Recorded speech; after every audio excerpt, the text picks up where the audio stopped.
Kanchipuram వకుడా silks నాణ్యత మా ప్రాధాన్యత. మదీనాగూడ, మియాపూర్, హైదరాబాద్ లో త్వరలో శుభారంభం. కొన్ని చిత్ర విచిత్రమైన స్టోరీస్ దట్టు కూడా బిజినెస్ చేయాలంటే ఎంతకు దిగజారిపోతున్నారు అని అంటే ఇది కూడా ఒక బిజినెస్ మోడలేనా? అసలు చట్టాలు ఉన్నాయి, ఇది ఎంత తప్పు? అట్లాగే చట్టాలను పక్కన పెట్టండి, అసలు సమాజానికి దీనివల్ల ఏం మెసేజ్ వస్తుంది?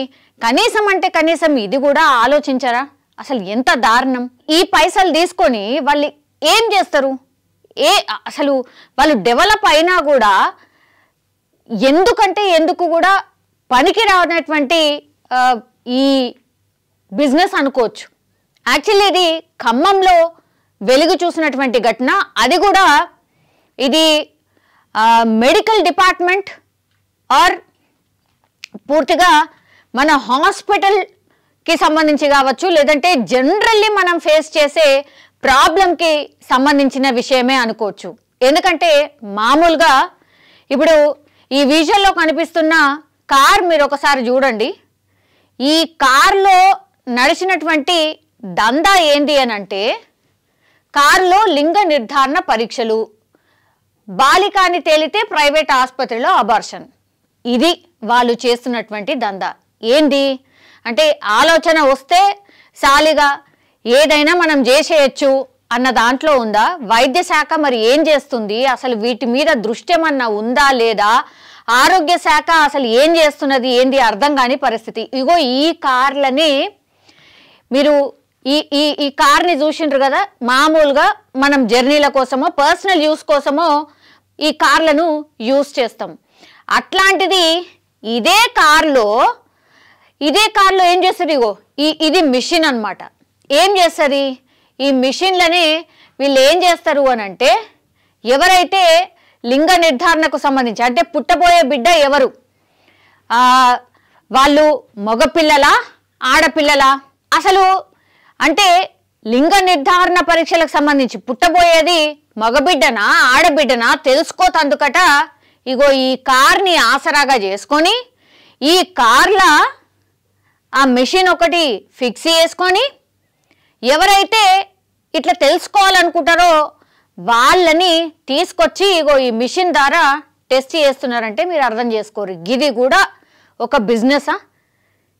దీన్ని ఏమనాలి? ఇది చేసిన వాళ్ళని ఏమనాలి? మరి ఎంతకాలంగా జరుగుతుందో ఏమో మనకైతే తెలియదు, కానీ కేవలం 2 రోజుల క్రితం ఈ విషయం అయితే బయటకు వచ్చింది. ఇది ఎక్కడ జరిగింది? ఖమ్మంలో జరుగుతుందట. ఖమ్మం నగర పరిధిలోని అల్లీపురానికి చెందిన కాత్యాయిని ఒక ప్రైవేట్ ఆసుపత్రిలో ల్యాబ్ టెక్నీషియన్గా పనిచేస్తుంది. ఆమె పనిచేసే ఆసుపత్రికి చారి అండ్ మనోజ్ అనే 2 ఆర్ఎంపీలు రోగులను పంపేవారు. దీంతో వీరి ముగ్గురికి పరిచయం ఏర్పడింది. ఇక్కడ అన్నట్టు ఈ దందా స్టార్టింగ్ పాయింట్ ఎక్కడ అంటే ఒక ల్యాబ్ టెక్నీషియన్గా పనిచేసే వ్యక్తి చారి అండ్ మనోజ్ వీళ్ళిద్దరితోని కలిసి ఈ ముగ్గురికి పరిచయం ఏర్పడి చలో హాస్పిటల్కి ఇట్లా మేడం ఎవరు పుడుతున్నారు ఏంది అని మీరు ఏమైనా చెప్పగలుగుతారా? ఎందుకంటే మా అత్త మామలో లేకపోతే మా అమ్మ నాన్నలో తెలుసుకోవాలనుకుంటున్నారు. ఏం అంటే అట్లేం లేదు, మేమేం జస్ట్ తెలుసుకుంటాం అంతే అని చెప్తారు.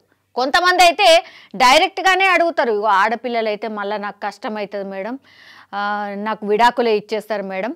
ఇట్లా వాళ్ళది పర్సనల్గా చెప్పుకోవడం. ఆ తర్వాత వీళ్ళు దీన్ని పూర్తిగా క్యాష్ చేసుకొని చలో ఇట్లా తెలుసుకోవాలనుకుంటున్నారు కదా, అదే ఆ పేషెంట్లనే మన దగ్గరికి తీసుకొద్దాం, ఇగో ఇట్లా కార్లనే ఈ మిషన్ ఒక్కటి పెట్టుకుంటే చాలు, ఈ మిషను గదొక కంప్యూటర్ లాంటిది పెట్టుకుంటే మనకు సరిపోతుంది, ఏముంది ఇలా టెస్ట్ చేస్తాం, అలా రిజల్ట్ వస్తుంది, చెప్పేస్తాం. ఆ తర్వాత మరి నెక్స్ట్ ప్రొసీజర్ ఏంటి? సరే రిజల్ట్ తెలుస్తుంది, ఆడపిల్ల అనుకోండి, చాలా కేసెస్లో మామూలుగానైతే ఆడపిల్లలు అనుకోండి, ఆడపిల్ల అని తెలవంగానే తీసేద్దామని ఫిక్స్ అయ్యి. ఇంకా కూడా అక్కడక్కడ ఉన్నారు, అన్ని చోట్ల లేరు. ఎందుకంటే చాలామంది ఆడపిల్లలే ఉండాలి, మగపిల్లలు పెద్దగా ఏం పట్టించుకుంటలేరు తల్లిదండ్రులు అనే ఫీలింగ్ చాలామందికి వచ్చేసింది. కానీ ఇంకా కూడా కొన్ని చోట్ల ఇది ఉంది. ఆడపిల్లలు అయితే భారం అవుతారు, వాళ్ళకు చదివియాలి, మళ్ళీ కట్న కానుకలు ఇవ్వాలి, ఇదే దాంట్లో ఉన్నారు, ఇంకా ఆ మైండ్ సెట్లోనే ఉన్నారు. సో ఏం చేసిండ్రు? ఇదే మంచి అదును అనుకున్నారో లేకపోతే అబ్బా బిజినెస్ మోడల్ సూపర్ అనుకున్నారో ఏమనుకున్నారో, ఇక లాస్ట్కి వస్తే దుకాణం ఎన్లా ఇక కార్లనే పెట్టారు. కార్లనే ఆ మెషిన్ ఒకటి తెచ్చిండ్రు, ఆ తర్వాత కంప్యూటర్ది ఒకటి తీసుకొచ్చుకున్నారు. ఎవరైతే పేషెంట్లు ఇట్లా తెలుసుకోవాలనుకుంటారో వాళ్ళే వీళ్ళ బిజినెస్కి దందా అన్నట్టు. సో వాళ్ళు వస్తారు, అడుగుతారు, వెంటనే వాళ్ళకి టెస్ట్ చేస్తారు. ఆడపిల్ల అంటే అసలు అబార్షన్ చేసేయండి అంటారు, మగపిల్లడు అయితే ఉంచుకుంటారు. లేదంటే ఆపోజిట్లో ఒకవేళ మగపిల్లడు వద్దు అనుకుంటే వాళ్ళు తీసేసుకుంటారు, ఆడపిల్ల అయితే ఉంచుకుంటారు. గిది వీళ్ళు చేస్తున్నటువంటి దందా అన్నట్టు. అక్రమ సంపాదనకు ఆశపడిన ఈ ముగ్గురు ఒక కారులో అల్ట్రాసౌండ్ స్కాన్ పరికరం ఏర్పాటు చేసుకుని పేద మహిళలను టార్గెట్ చేస్తూ కారులోనే లింగ నిర్ధారణ పరీక్షలు చేయడం మొదలుపెట్టారు. సో వీళ్ళు ముగ్గురు ఒక lab technician as well as వీళ్ళెవరు ఆసుపత్రిలో పనిచేసే చారి ఇంకా మనోజ్. ఆసుపత్రిలో ఎవరైతే పేషెంట్స్ తెలుసుకోవాలనుకుంటారో వీళ్ళు వాళ్ళని పట్టుకొచ్చి ఇగో ఈ కార్ దగ్గరికి తీసుకొచ్చి ఇగో మీకు ఎందుకు మేము ఇట్లా లింగ నిర్ధారణ పరీక్ష చేస్తాం, ఎవరు పుడతారో ముందే చెప్తాం, ఆ తర్వాత మీ ఇష్టం అబార్షన్ చేయించుకుంటారా లేకపోతే ఉంచుకుంటారా మీ ఇష్టం అని. ఎందుకంటే ఇది లీగల్ కాదు, చట్టపరంగా చాలా అంటే చాలా భయంకరమైన శిక్షలు ఉన్నాయి. అది తెలుసుకుంటే అంతే సంగతులు. మేబీ హాస్పిటల్ కూడా సీజ్ అయ్యే అవకాశం ఉంటుంది. అందుకని వీళ్ళు కార్లో మొదలుపెట్టిరు అన్నట్టు. సో ఒకవేళ గర్భంలో ఉన్నది బాలిక అని తేలితే పక్కనే ఉన్న ప్రైవేట్ ఆసుపత్రికి పంపించి అబార్షన్ చేయించి పైసలు వసూలు చేస్తున్నారు. ఇక్కడ చూడండి మీరు ఎంత పాపం ఇది. ఒకవేళ ఎక్కువ మటుకు నేను ఇంతకుముందు చెప్పిన కదా, ఎక్కువ మటుకైతే బాలిక అని తేలితే ఒకవేళ ఇట్లా లింగ నిర్ధారణ పరీక్ష అయింది, ఆ తర్వాత ఏం చేయాలా? బయట పోతే ఏ హాస్పిటల్ కంటే ఆ హాస్పిటల్కి పోతే తీయరు అబార్షన్. అసలు ఇల్లీగల్ ఏడ చేస్తారు, ఎవరు చేస్తారు, ఎందుకు చేస్తారు? అలా హాస్పిటలే మూతపడుతుంది కదా. సో ఇట్లా ఇల్లీగల్ కార్యకలాపాలు చేసే ఆసుపత్రులను కూడా పట్టుకున్నారు. ఓ ప్రైవేట్ ఆసుపత్రికి పంపించి అబార్షన్ కూడా చేయిస్తున్నారు. లింగ నిర్ధారణ పరీక్ష చేస్తారు, ఆ తర్వాత బాలిక అని తేలితే ఎవరైతే అబార్షన్ చేయించాలనుకుంటారో ఒక ప్రైవేట్ ఆసుపత్రి కూడా వాళ్ళ దగ్గర ఉన్నది, అక్కడికి పంపిస్తారు, అబార్షన్ కూడా చేయిస్తారు. ఆ తర్వాత వీటన్నిటికీ కూడా పైసలు వసూలు చేస్తారు. సో ఇది మొత్తం అంతా ఒక సర్కిల్ లెక్క అన్నట్టు. ఈడ ల్యాబ్ టెక్నీషియన్ దగ్గర స్టార్ట్ అవుతుంది, తర్వాత హాస్పిటల్లో ఉన్న సిబ్బంది పేషెంట్లను తీసుకొస్తారు, ఆ తర్వాత వీళ్ళు లింగ నిర్ధారణ పరీక్ష చేస్తారు, తర్వాత ఏడికి ప్రైవేట్ ఆసుపత్రికి తీసుకుపోతారు, ఆడ అబార్షన్ కూడా చేయిస్తారు. ఏంది ఇది ఇంత ఘోరం? మరి ఇది ఎంతకాలం నుంచి జరుగుతుందో ఏమో తెలియదు, కానీ ఖమ్మంలో జరుగుతుంది ఇది. అసలు ఇట్లాంటిది ఒకటి ఉందని, ఇట్లా జరుగుతుందని అసలు కనీసం అంటే కనీసం ఆఫీసర్లకు తెలియకుండా ఉంటుందా? బేసికల్ క్వశ్చన్. ఎట్లుంటుంది? మీ ఎంప్లాయీలే ఇప్పుడు వీళ్ళు ఎక్కడనో ఒక దగ్గర పని చేస్తున్నారు కదా, వాళ్ళు ఎక్కడ పోతున్నారు, ఎవరిని కలుస్తున్నారు, ఏమవుతుంది అని తెలియకుండా ఉంటుందా? మరి ఇవి హాస్పిటళ్ళు, ఏ హాస్పిటల్ ఇవి ఇంకా కూడా వర్క్ అవుతున్నాయా? వీళ్ళు ఇంకా కూడా ఇట్లా జాబులు చేస్తున్నారా? వాళ్ళని ఏం చేయాలి, ఏం శిక్ష వేయాలి? లిటరల్లీ అబార్షన్ చేయించుడు అని అంటే సంపుడే, మనుషుల్ని చంపడం. ఇది హత్య, ముమ్మాటికి హత్యనే.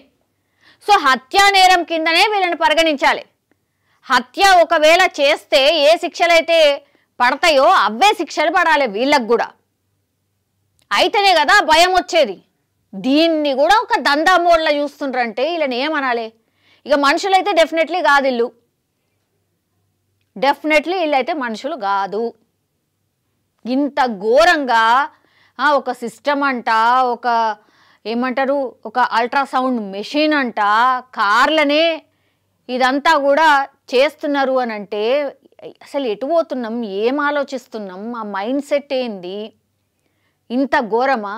అట్లాగే ఈ పేరెంట్స్ ఎవరైతే ఉన్నారో, ఎవరైతే అంటే పిల్లలు పుట్టే కంటే ముందు ఇట్లా తెలుసుకోవాలనుకుంటున్నారో, మీరు ఇంకా ఎక్కడున్నారు, ఏ సమాజంలో బతుకుతున్నారు, అసలు మీరు ఏం ఆలోచిస్తున్నారు? ఆడపిల్లలను చంపుకోవాలనుకుంటున్నారా అసలు ఎవరైనా? చాలామంది ఆడపిల్లలే బెటరు, ఆడపిల్లలే ఉండాలని కోరుతున్నారు చాలామంది కూడా.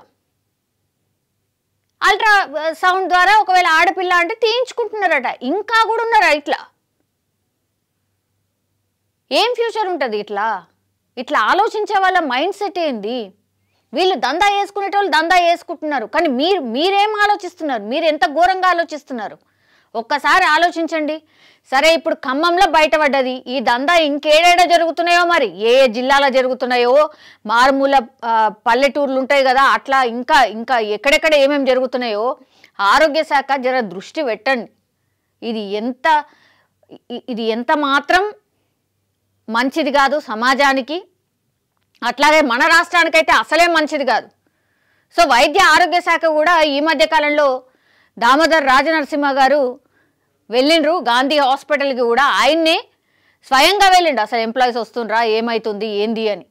తీరా చూస్తే ఎంప్లాయీస్ చాలామంది రాలేదు. వాన్ చేస్తే కూడా ఇంకా కూడా అదే పరిస్థితి ఉందట, ఇంకా కూడా కొంతమంది రాలేరు. మరి వైద్య ఆరోగ్య శాఖలో ఏం జరుగుతుంది? దీని మీద ఎంత సీరియస్ సమీక్ష జరగాల్సిన అవసరం ఉంది చూడండి. అదే కదా గవర్నమెంట్ చేయాల్సింది. మీరు ఇంత స్ట్రిక్ట్గా ఉంటే అంత ప్రజలు మిమ్మల్ని ఆదరిస్తారు, ప్రజలు సంతోషిస్తారు. ఇట్లాంటివి కాకుండా మీరు ఏం చర్యలు తీసుకుంటారు, ఎంత కఠిన చర్యలు తీసుకుంటారు అనేది కూడా పబ్లిక్ ఆలోచిస్తారు. సో దయచేసి చూడండి, ఇట్లాంటివి అయితే అత్యంత ఘోరాతి ఘోరమైన విషయాలు ఇవి. దయచేసి వీటి మీద నిగ్రహాన్ని ఉంచండి. ఇంటెలిజెన్స్ వ్యవస్థ ఉన్నది, దాని ద్వారా తెలుసుకోండి. ఇట్లా సమాజానికి కానీ మన రాష్ట్రానికి కానీ ఏమాత్రం ఉపయోగపడని అనవసరమైనవి, మన రాష్ట్రానికి చెడ్డ పేరు తెచ్చేవి ఏమాత్రం కూడా మంచిది కాదు. దయచేసి ఇట్లాంటి వాటి మీద దృష్టి పెట్టాల్సిందిగా కోరుతున్నాం.